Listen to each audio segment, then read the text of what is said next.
Hey guys, and welcome back. Today we are going to be doing a highly requested video, which is how to do the perfect cat eye eyeliner. I kind of have been doing a cat eye eyeliner for many years now. It's my go-to liner look, and I think one of the different things that I do is that I use a brown eyeliner pencil, and I use an actual pencil, not a liquid liner. And I studied a lot online about how to perfect the cat eye, and it's something that is really hard. And I have a couple of tips for you, and so if you're really into natural and organic beauty and French girl fashion and style, and you want to learn how to do the perfect French girl cat eye, then this video is for you. So go ahead and like and subscribe if you're not already a subscriber, and let's dive into doing today's makeup look. I've just come out of the shower and my hair is still wet and I'm fresh faced, but I'm wearing the Ilia Super Serum Skin Tint, and I'm rocking this beautiful little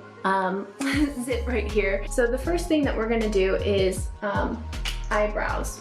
And I have this Zuzu kind of brownish eyebrow pencil with a little spoolie on the end, and I just spoolie out my brows like so. And I grab my palette here from RMS, and I just want to shape from the bottom and just basically try to fill in any minor gaps that I have. And I quite like this lighter shade. I was using a darker shade of brow pencil for a while, but this one is working so nicely for me, as you can see right there. Let's do the other side. And everybody's brows are so different, so you really just have to do what works best for you, and you don't need to go too heavily or anything like that.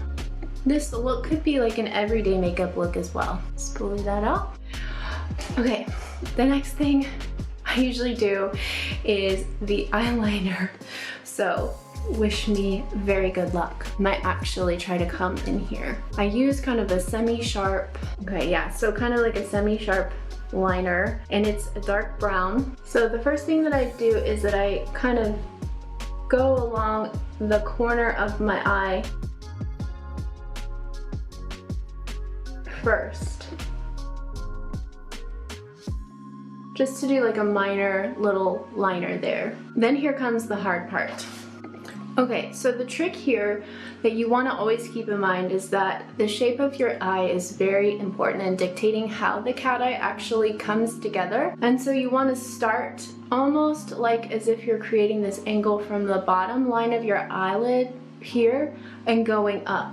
So that way you can then fill it in slightly in this corner or not, depending on how you like it. So I'm going to finish the whole look and then show you the finished look when I'm done. All right, so my hair is starting to dry a little bit, and I've finished my cat eye and my brows. And so now what we're going to do is complete the look. And again, just like a quick refresher is that you would do that section first, and then you would pull out like so, and just kind of go up. So the key here is to focus on your shape of your eye. Everybody's eye shape is totally different, and I really love using a pencil liner because if I mess up, then I can just rub it off and reapply it. Or I can just turn it more into an eyeshadow and no one will really know the difference. Now, we're going to do the rest of the eye look, which I think is really simple, but I've got my RMS Hidden Desire palette here, and this is just not going anywhere, is it? It's so beautiful. So I really like to use my finger when I'm applying makeup because I think it just gives, honestly, just the best overall control over how much you apply and how it is applied. So I'm gonna start with this little kind of dusty rose shade here, which I believe is called Guilty. So I take just a very light amount and I'm gonna apply it to this top kind of bone part of my eye here, and then just kind of fan it out, blend it in. And if I feel like going a little more fancy, I will use 2 more shades. So I'll actually use the highlighter here. This is the Mystic Moment Luminizing highlighter, and I take it a fair amount, and I want to go like here on the center of my lid and just kind of blend it in slightly. I have found that if I put this lighter shade highlighter in the creases of my eye, or I'm sorry, in the corner of my eyes here, it doesn't quite give my eye the shape that I want it to have. It almost like shortens my eye, so to speak. So I just add that kind of to the top. And then the way that I'm going to help my eye to have a little bit more depth is I'm going to take the Swift shadow in True Love, but I bet I have those backwards. So this kind of like goldy brown color, just a little bit. And I'm going to go into in between here and in between here. Of course, you could use a brush if you wanted to, but I find this is just much faster. And then I kind of just blend it all in slightly so that it doesn't appear to be too separate. You know, it just kind of has like a natural blended look. Do the same thing on the other eye. Okay, and now we can do the blush. So again, using the Hidden Desire palette here, I'm going to use the Passion Play pressed blush, and I'm also going to use the Mystic Moment luminizing powder. And I've been trying to do the highlighter first, and that way I can kind of cover it up with the blush. I'm going to take a very light amount and just slightly dab it on my cheek here, but then also just slightly above.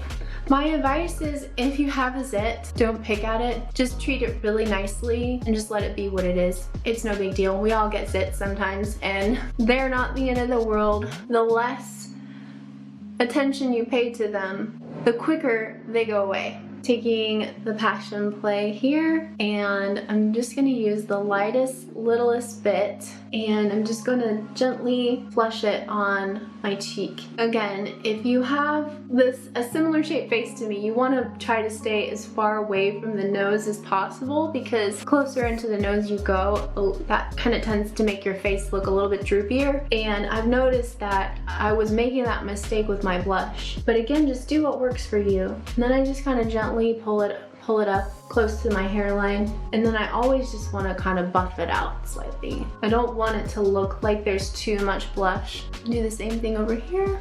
So I've got the highlighter, blush, eye makeup done, and now we're gonna do our lips. Oh wait, I forgot mascara. We use the Ilia Limitless Lash Mascara After Midnight. I am obsessed with this stuff. Obsessed with it. So we're going to quickly pop this on. Me personally, this is just me, I like to put on as much mascara as I possibly can without it looking clumpy. That's just kind of my thing. Since you have the cat eye, you really don't have to worry about putting on too much mascara. But let's say you kind of slightly messed up, I think adding more mascara always works. And then of course everyone's eyelashes are very different. If you have shorter, thinner eyelashes, do what works best for you, always. Some people might think that I put on too much mascara, and that is their right to have that opinion. I personally like to layer it up. When we're all wearing these masks nowadays, I feel like the main thing that people see is your eyes. And so I kind of want to maximize that area. And the great thing about the Ilia mascara is that it doesn't weep. It does not go and fall onto your eyes, but it comes off great just with face wash. It's not difficult to remove, despite it being such a great formula. Okay, so the eyes and the eyebrows are done. Now we're gonna do the lips. And you might be saying, well, like, what's the point of doing the lips if we're not going out anywhere? And I hear you, I really do. But I still think it's worth it, because if you're at home, you're doing a Zoom call, or even if you're wearing a mask and you have the kind of mask that kind of rests almost like a beak, your makeup isn't going to get messed up. So, and I just think it's a form of self-care personally. I have been really loving this new style that I learned from Lisa Eldridge about how to do your lips if you don't want them to look sad. And I've been using this lip liner actually from Zuzu. It's kind of like a nice bright red. And I'm gonna use this almost like I would a lipstick, but I'm going to try to make my lips look a little bit fuller without them looking sad. I know this sounds kind of crazy, but what I want to do is draw these little lines right here, and then take my finger. You're almost overdrawing the bottom lip, but not all the way into the corners of your mouth, which is what I learned from Lisa. And just gently filling in. like that. And now we can do the top lip, which you can overdraw. So I do the Cupid's bow, and I'm going above my natural lip line, and then almost kind of doing like a little swoosh right there. And you'll see it doesn't look that crazy when I'm finished. Okay. Alright you guys, those are the Lisa Eldridge lips, happy lips that I learned from her, and just my everyday perfect cat eye eyeliner. And I'm really glad that you guys requested this video. If you have more makeup tutorial videos that you would like me to do, leave me a comment in the comment section below. All of the products will be linked for you to go and peruse and check out. And I'm really excited to have shared this look with you. It's pretty much my everyday go-to makeup look, minus probably the more involved lip. But this is definitely a lip look that I've done for other videos. And I've also got kind of more like makeup tutorials on my channel if you want to go and check those out. Definitely like this video if you liked it, and share it with a friend who's looking to learn how to do a perfect cat eye, or a French girl cat eye, or the French girl flick. I'm so excited. If you do this look, tag me on Instagram. I'd love to see it. And I hope you guys have a really fantastic week wherever you are, and I will see you guys next time. Take care. Bye.